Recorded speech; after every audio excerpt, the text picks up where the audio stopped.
Salam.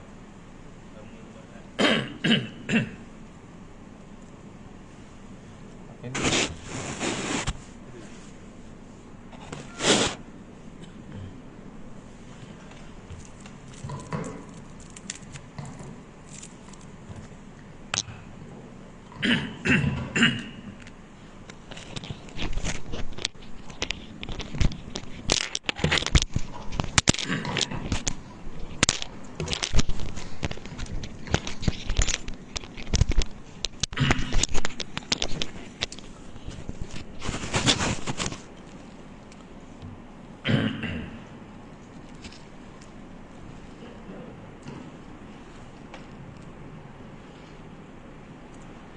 Assalamualaikum warahmatullahi wabarakatuh.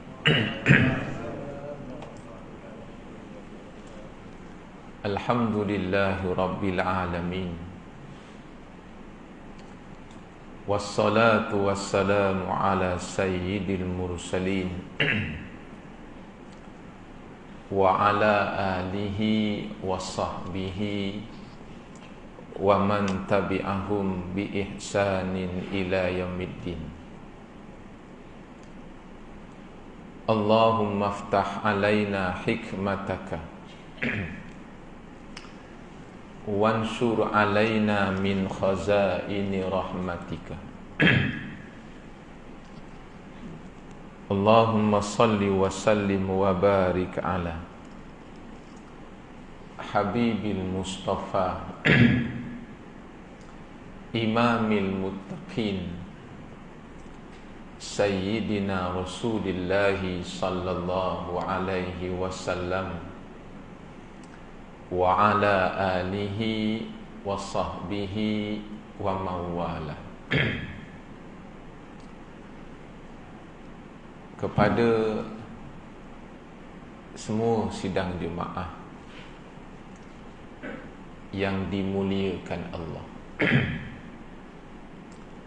pertama sekali, apa khabar semua? Semua baik. Saya doakan semoga kita semua dalam perlindungan Allah, diberi kesihatan yang berpanjangan dan dipermudahkan segala urusan.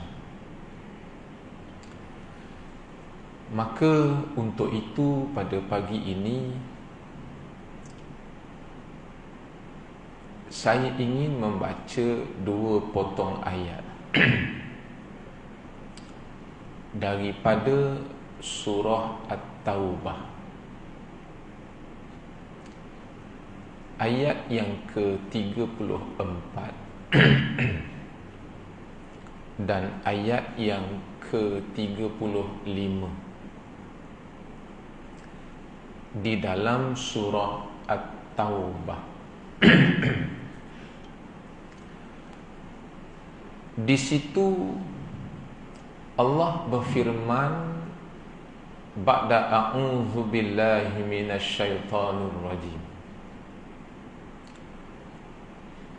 alladzina yaknizuna adh-dhahaba wal fiddah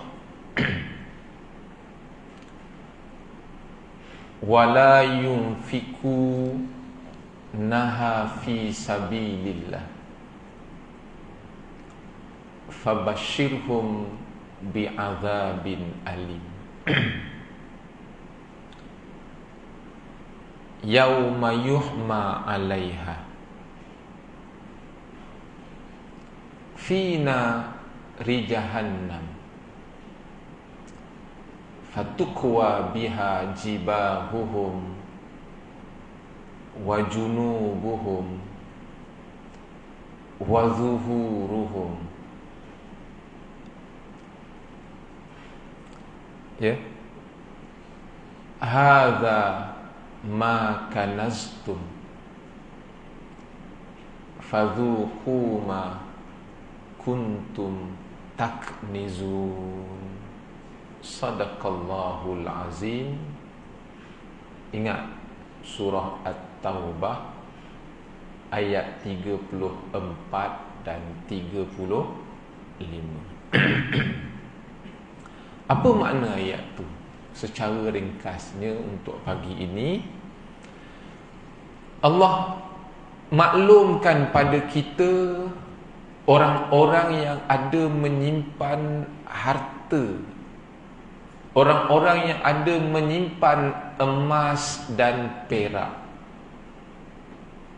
Emas dan perak ni, emas contohnya, tak semestinya emas tu dalam bentuk jongkong, tak semesti.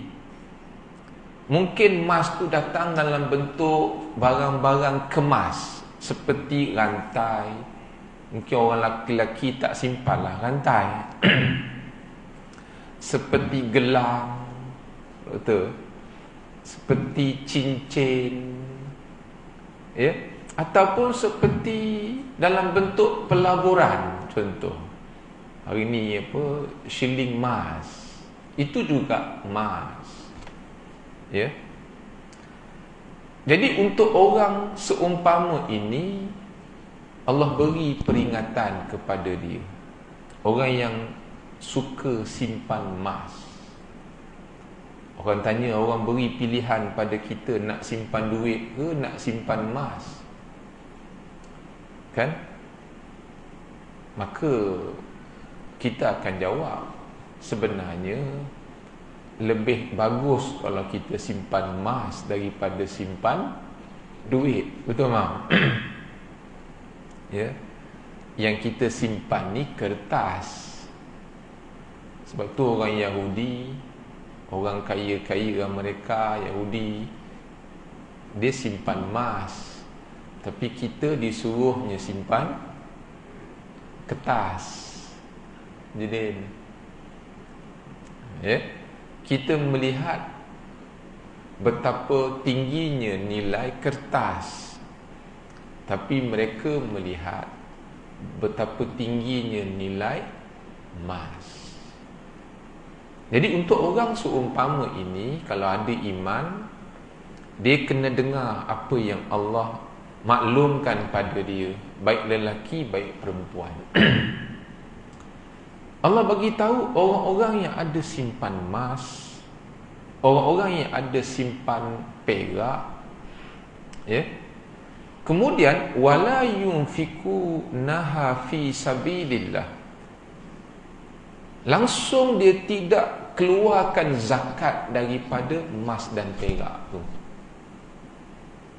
Contoh kita ambil di Selangor, ya, barang kemas, emas lah, rantai, gelang, dia tak pakai ataupun jarang sangat dia pakai. Dia simpan aja dalam laci tu, dia simpan dalam peti tu. Baik, kadar emas yang disimpan, ya, di Selangor lah, berapa kadar emas yang disimpan yang perlu dizakatkan? Baik, setakat ini yang terkini di Selangor. Ingat, kadar emas yang disimpan yang perlu dizakatkan apabila ia mencecah timbangan beratnya sebanyak 800 gram. Tu di Selangor.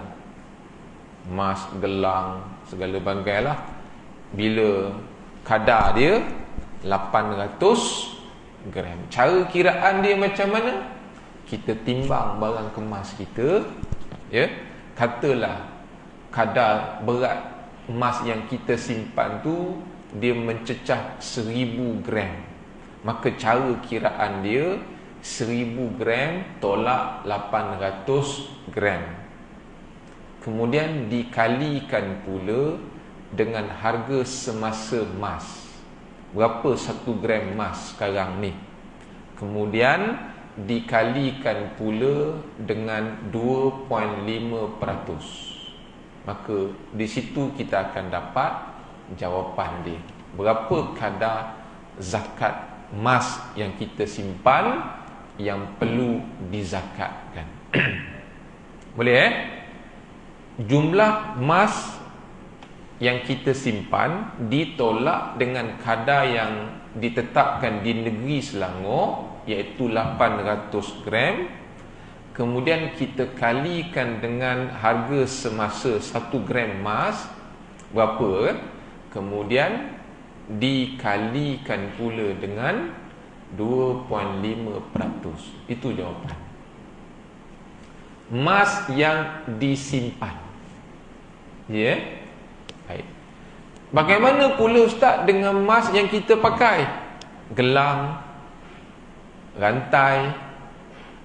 Baik, kadar semasa zakat di negeri Selangor untuk emas yang dipakai, bukan disimpan. Baik, kadar dia 85 gram. Orang perempuan 85 gram.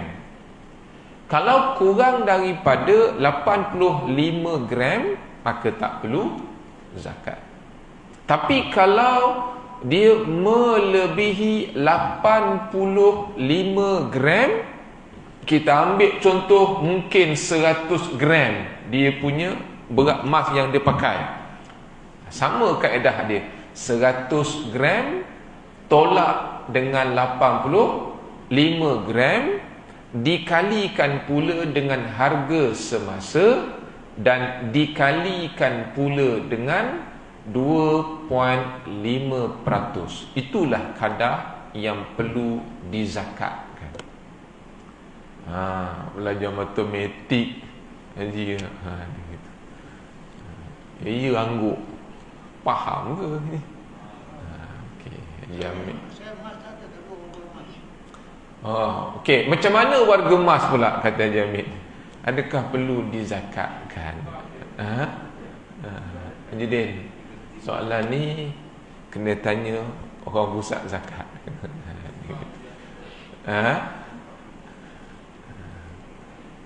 Warga emas ni mungkin terima zakat. Gitu. Okey. Baik, untuk orang yang enggan berzakat, tak kiralah, cuma dalam ayat ini Allah lebih mengkhususkan tentang emas dan perak. Perak tak apalah, jarang kita ada, tapi emas ni kebanyakannya orang ada. Baik, untuk orang yang enggan mengeluarkan zakat pada harta simpanan dia, Allah bagi ancaman.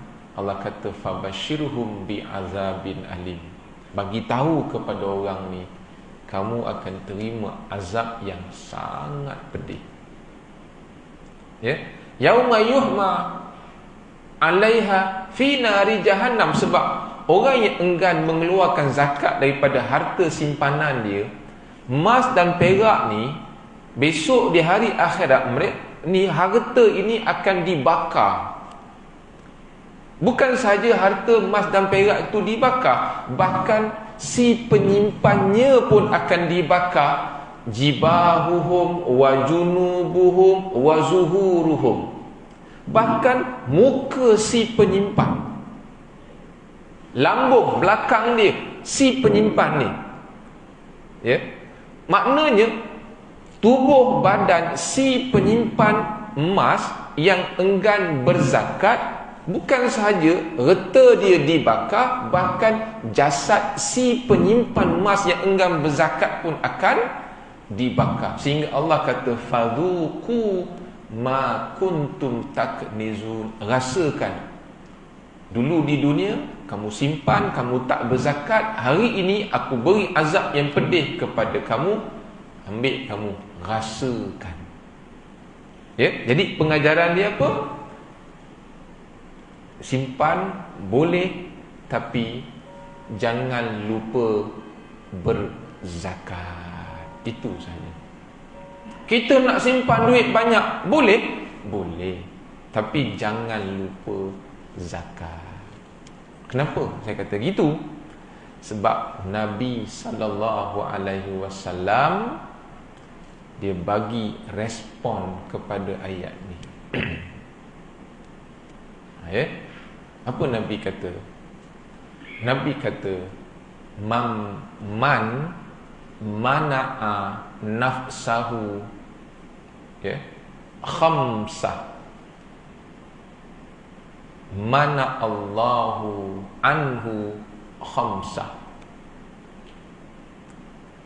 Siapa yang tak buat 5 perkara ini, kata Nabi, maka dia tak akan dapat 5 perkara yang lain daripada Allah.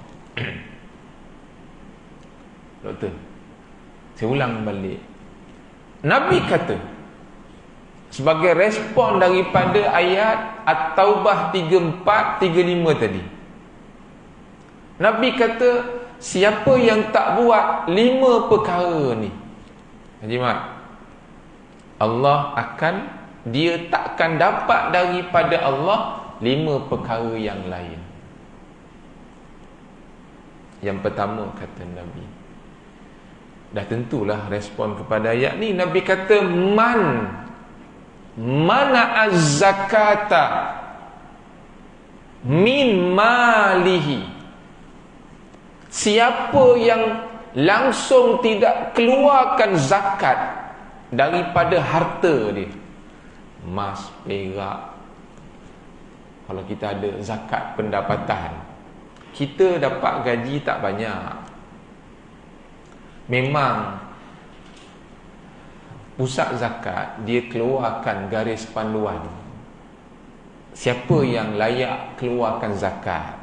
Selagi mana kita tak layak, tak cukup syarat untuk layak keluarkan zakat, maka tak perlu berzakat. Sebab tu, itu panduan pusat zakat. Contoh kita belajar fiqah, itu panduan.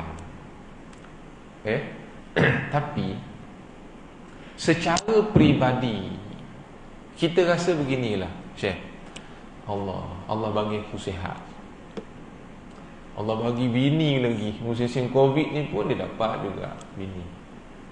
Allah bagi aku anak yang sihat, badan sihat, betul? Lepas tu pula anak isteri sihat.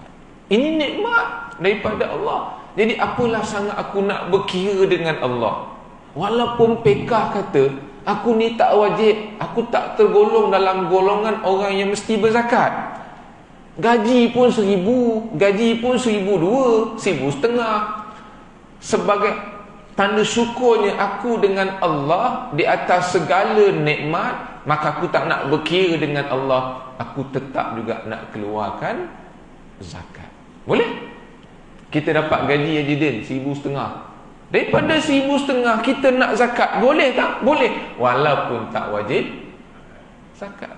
Tadilah aku tak nak berkira dengan Allah, keluarkan zakat. Daripada 1,500 keluarkan 2.5. Berapa, Mam? Kena bayar?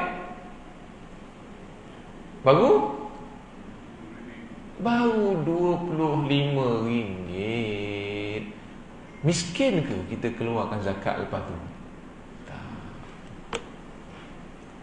Nabi kata, mana az-zakata min malihi. Ingat ni, siapa yang tak berzakat, zakat pendapatan dia tak bayar, zakat wang simpanan dia tak bayar, zakat emas, zakat perak dia tak bagi, zakat fitrah pun dia tak bagi, punya teruknya orang ni. Lupa.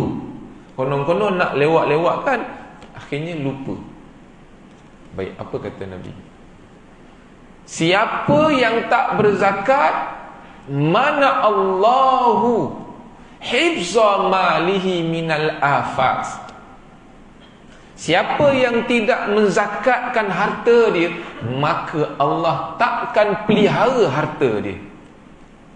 Maknanya apa? Bila harta kita ni Allah tak jaga, dikhawatiri harta itulah harta yang akan banyak memberi masalah kepada kita. Dia akan banyak beri, mendatangkan fitnah kepada kita. Orang ada harta seronok, jamin. Orang ada harta, dia rasa bahagia. Tapi simpulan ni, makin banyak pula harta, makin serabut kepala dia, makin banyak pula masalah dia, Haji Mat. Ingat hadis Nabi ni. Nabi kata, mana az-zakata min malihi mana Allahu ta'ala anhu hifza malihi minal afat.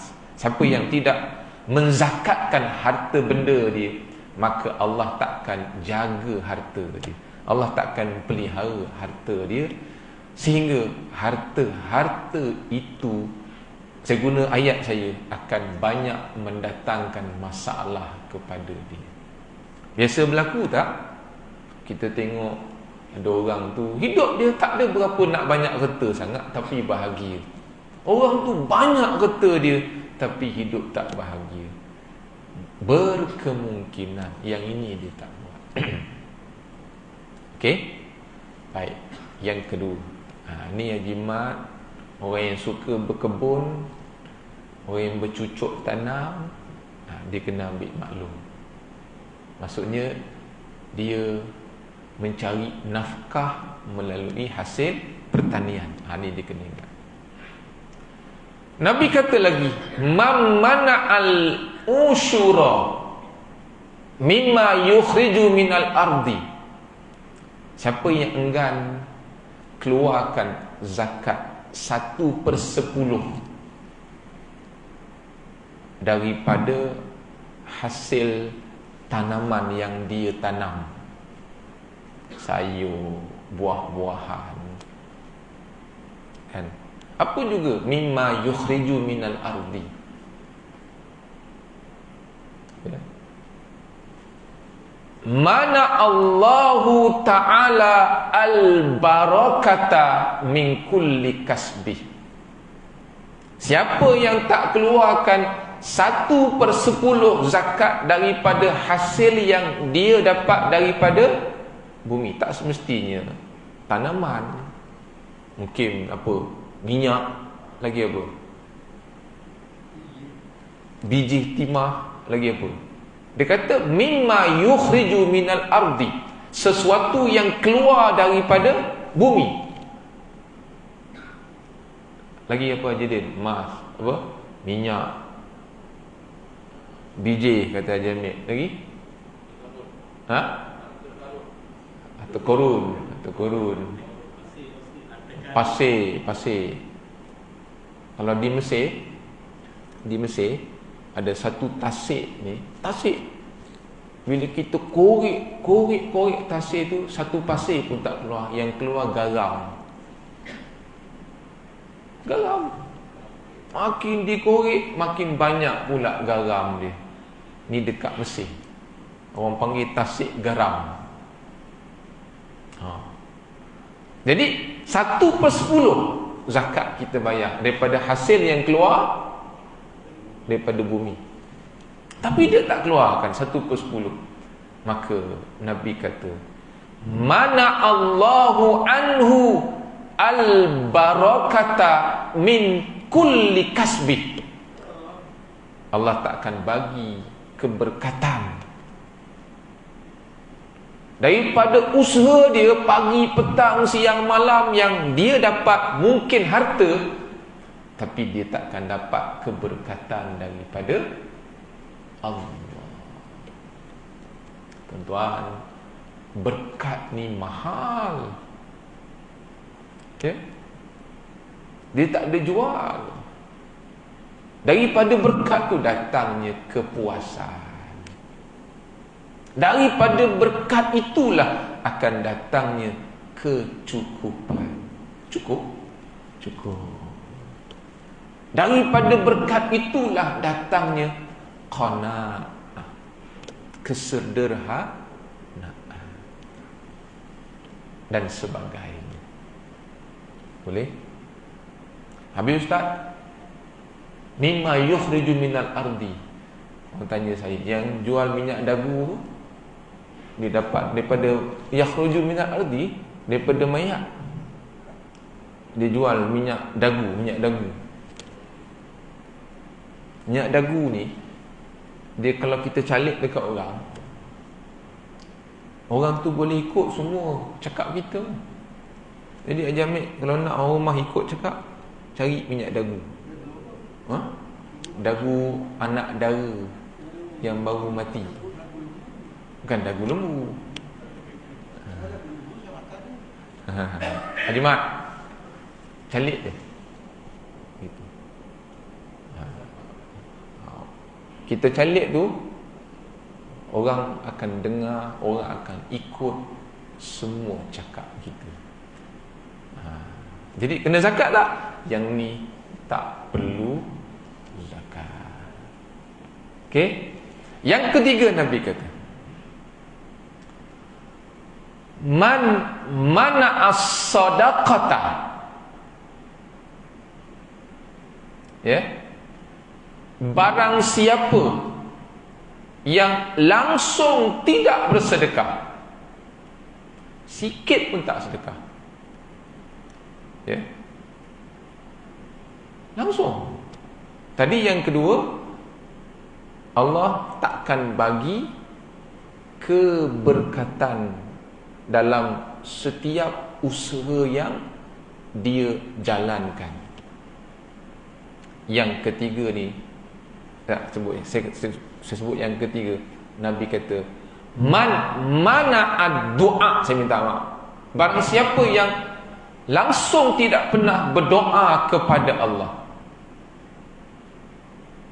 malas nak doa, dia tak boleh doa ketika duduk, tak sempat, doalah sambil berjalan. Lepas sembahyang, salam kanan, salam kiri, jadi dia nak cepat pergi kerja ni, boleh. Sambil jalan tu kita bacalah doa. Apa yang susahnya? Tak sempat wirid atas tikar sejadah, wiridlah sambil berjalan, sambil bawa kereta, sambil bawa motor, kan? Alladzina yadhkurullaha qiyaman wa qu'udan wa ala junubihim. Kalau sebut, kamu boleh ingat aku ketika duduk, ketika berdiri, ketika baring. Maknanya apa? Dalam apa-apa bentuk perbuatan yang kita sedang buat, kita boleh berzikr, termasuk doa. Nabi kata, mana ad-du'a, siapa yang langsung tidak pernah berdoa, mana Allahu anhu al-ijabah. Ya, siapa yang langsung tidak pernah berdoa kepada Allah, maka Allah akan tahan. Tak? Allah takkan bagi. Ijabah ni maknanya semua permintaan dia, semua kehendak-kehendak dia, Allah takkan bagi, Allah takkan tunaikan. Kau nak anak kau pandai, tapi kau tak pernah minta dengan Allah. Kita nak bertemu dengan Lailatul Qadar, tapi tak pernah kita minta dengan Allah nak jumpa malam Lailatul Qadar. Kita nak Allah bagi, kita nak hidup senang, tapi kita tak pernah minta dengan Allah, ya Allah bagilah kesenangan pada aku. Kita nak bahagia dalam rumah tangga, tapi tak pernah minta dengan Allah. Kita nak Allah bagi zuriat yang soleh, zuriat yang baik, tapi kita tak pernah minta dengan Allah. Jadi Nabi kata, mana Allahu Ta'ala anhu al-ijabah. Semua kehendak kamu Allah takkan bagi. Tak. Jangan pernah jemu untuk berdoa. Doa. Cuma dalam doa tu tolong jaga adab. Jangan kita paksa Allah, jangan kita perintah Allah. Kita berdoa dengan penuh rasa rendah diri. Okey, sikit lagi sebab dah terang. Yang keempat, mana as-sadaqah. Ni masuk. Siapa yang langsung tidak suka bersedekah, dia tidak bersedekah, ya, kerja dia duk marah orang je, minta aje. Jangan. Sedekah, banyakkan bersedekah.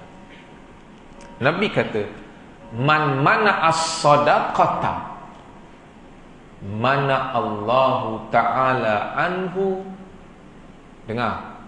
Al-afiyatah. Kita doa dalam setiap kali sembahyang subuh. Wa'afini fi man afait. Kan? Allahumma hdina fi man hadait. Wa'afina fi man afait. Wa tawallana fi man tawallait. Baca. Termasuk kita doa pada Allah, kau bagilah aku sihat seperti mana kau bagi orang lain sihat. Okey, minta okey dah. Kan Nabi kata, siapa yang tak pernah berdoa, maka Allah takkan kabulkan, Allah takkan tunaikan segala hajat dia. Boleh, betul. Tapi Nabi kata pula, man mana as-sadaqata mana Allahu ta'ala anhu al-afiyata. Siapa yang tak bersedekah, tak suka bersedekah, maka Allah takkan beri kesihatan kepada dia. Nampak? Selain daripada harta kita akan lagi dibanyakkan oleh Allah, rupa-rupanya kalau kita nak bertambah sihat, maka perbanyakkanlah bersedekah. Sedekah. Boleh? Kemudian yang terakhir Nabi kata, man mana'a hudura ma'al jama'ati. Dia tak suka bergerak dalam jemaah, dia tak suka duduk dalam jemaah. Ya. Seorang-seorang je, semua benda nak buat seorang-seorang. Langsung tak nak berbincang, tak nak berbincang dengan isteri, tak nak berbincang dengan mak ayah. Semua nak buat keputusan sendiri. Budak-budak hari ni, dia rasa dia dah pandai kan? Dia rasa dia dah bijak, doktor. Semua nak buat keputusan sendiri. Yang herannya dah buat baru bagi tahu. Ada? Kan? Langsung tak boleh ditegur. Ya. Kita pun sama begitu, suka bertindak seorang-seorang diri. Kita buat keputusan tanpa berbincang. Nabi kata, man mana'a hudura ma'al jama'ati. Jangan faham jemaah ni jemaah semayang je. Jangan faham jemaah tu jemaah sebuah parti politik saja. Jangan kita faham jemaah tu jemaah tabligh saja. Jemaah ni termasuk di rumah. Kita dengan isteri jemaah. Tadi saya sebutlah, langsung tak ada perbincangan apa-apa dengan orang yang paling dekat dengan kita, isteri lah. Bincang, bagi tahu, maklumkan pada dia. Kita sembang benda ni, kita nak dengar apa pula pandangan dia, lontaran idea dia, tapi kita tak buat. Nabi kata, mana Allahu ta'ala anhu kamala imanihi. Allah takkan sempurnakan iman dia. Tanda-tanda orang yang tak sempurna imannya, bukan tak beriman, cuma tak sempurna imannya, ialah orang yang tak suka berjemaah. Dia tak suka berbincang, tak suka berdiskusi, dia tak suka mendengar dan minta pandangan orang lain. Maka ini contoh, kata Nabi, orang yang Allah takkan sempurnakan imannya. Lalu wallahu a'lam bissawab. Ada makan ke? Jamin?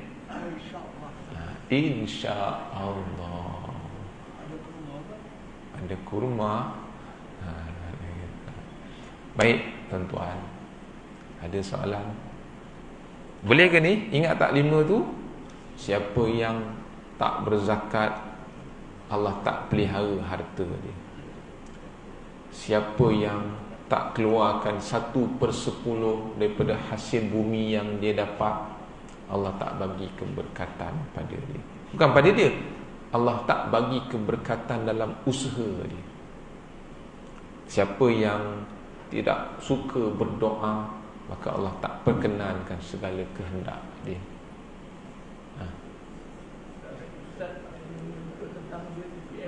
Yang kelima, siapa yang tidak bersedekah, Allah takkan bagi kesihatan pada dia.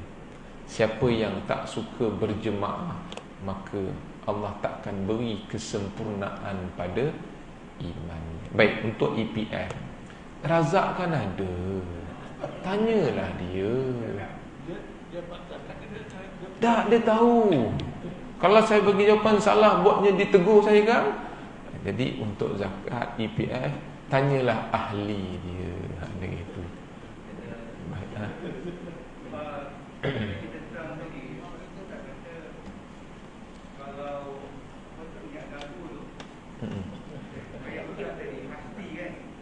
Pasti. Maksudnya saya, orang tanya, Ustaz macam mana pula? Ya. Haram, dia benda haram. Ya. Benda tu sebenarnya benda yang haram. Jadi kalau kita buat tu tapi dia orang ikut. Adalah izin Allah Taala. Dia benda-benda haram ni lebih beradab kalau kita jangan kaitkan dengan izin Allah. Ya, saya pernah, tuan-tuan pernah berkuliah dengan saya di sini bagaimana takdir Allah ni terbahagi kepada dua. Kalau tuan-tuan masih ingatlah, yang pertama takdir Allah yang diberi pilihan kepada manusia. Yang kedua, takdir Allah yang langsung tak diberi pilihan kepada manusia. Contoh saya sebut dalam soal rezeki.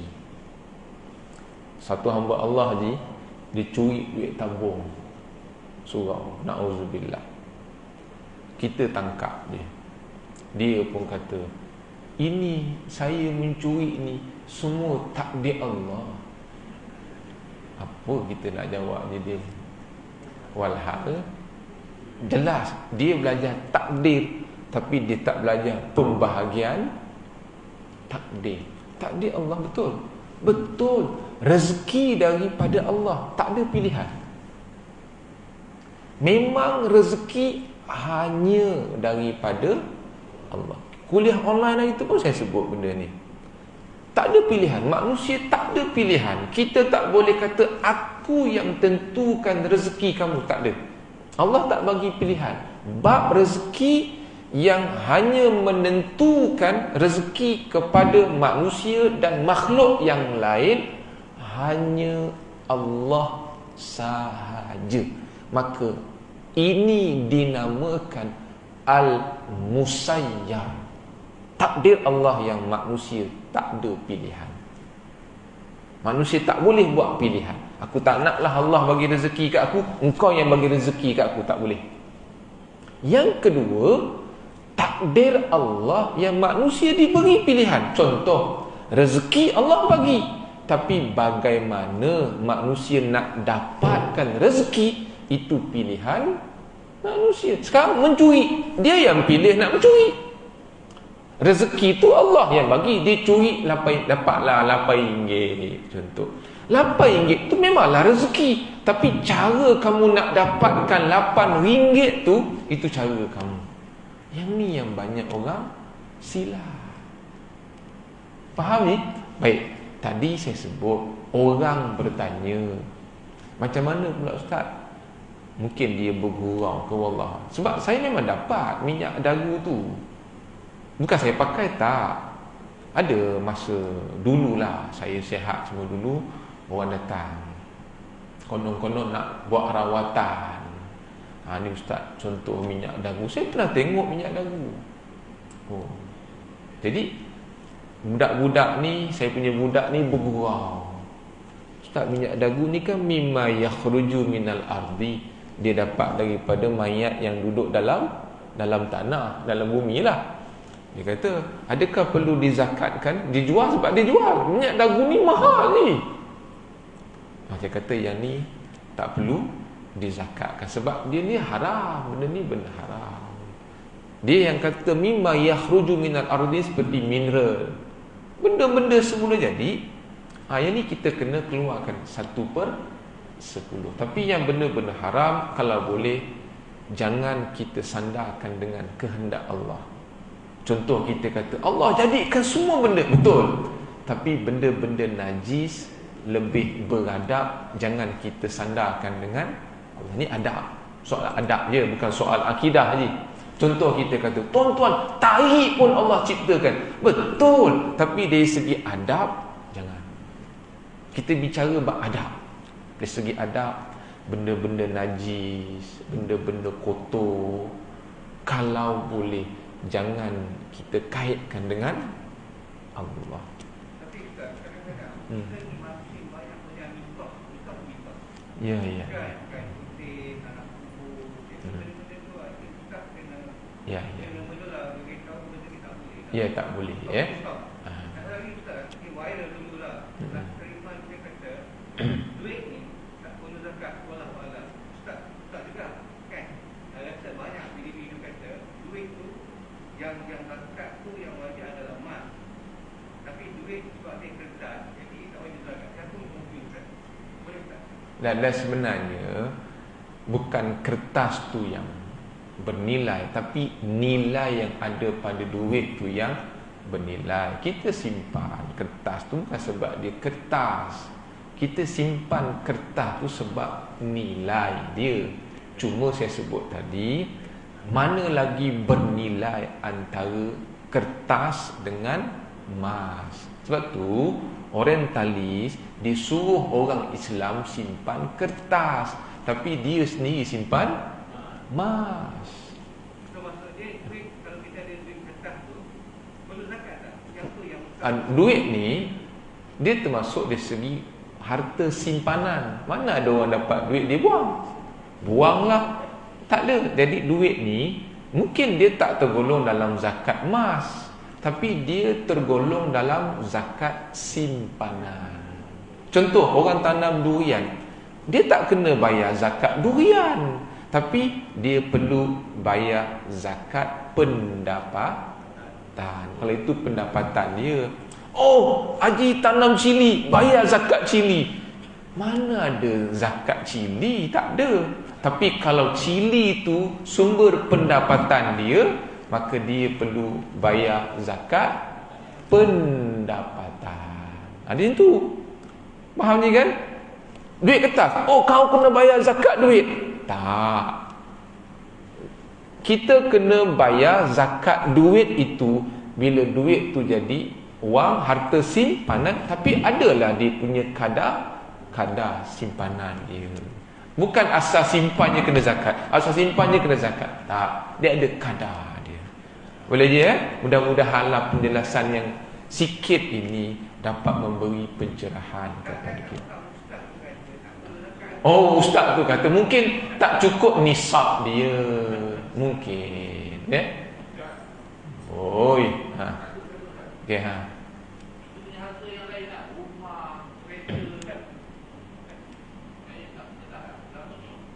takkan kita nak bayar zakat rumah pula? Alah, harta. Baik, bila kita nak rumah tu, kita tak perlulah nak berzakat. Tapi bila kita jual rumah tu, dari situlah macam tadi. Iyalah, kita tak perlu bayar zakat durian. Tapi kalau daripada durian tu kita dapat pendapatan daripada dia, maka yang ni yang kena zakat. Okey. Baik. Wallahu a'lam. Kita tangguh majlis dengan tasbih kafarah dan suratul Asr. Subhanakallahumma wa bihamdika asyhadu an la ilaha illa anta astaghfiruka wa atubu ilaik. Bismillahirrahmanirrahim. Wal 'asri innal insana lafi khusr illa alladhina amanu wa 'amilus solihati wa tawassaw bil haqq wa tawassaw bis sabr. Assalamualaikum warahmatullahi wabarakatuh. Haji Mat, EPF tu tanya Razak tu. Sekarang kalau saya jawab salah kan marah dia.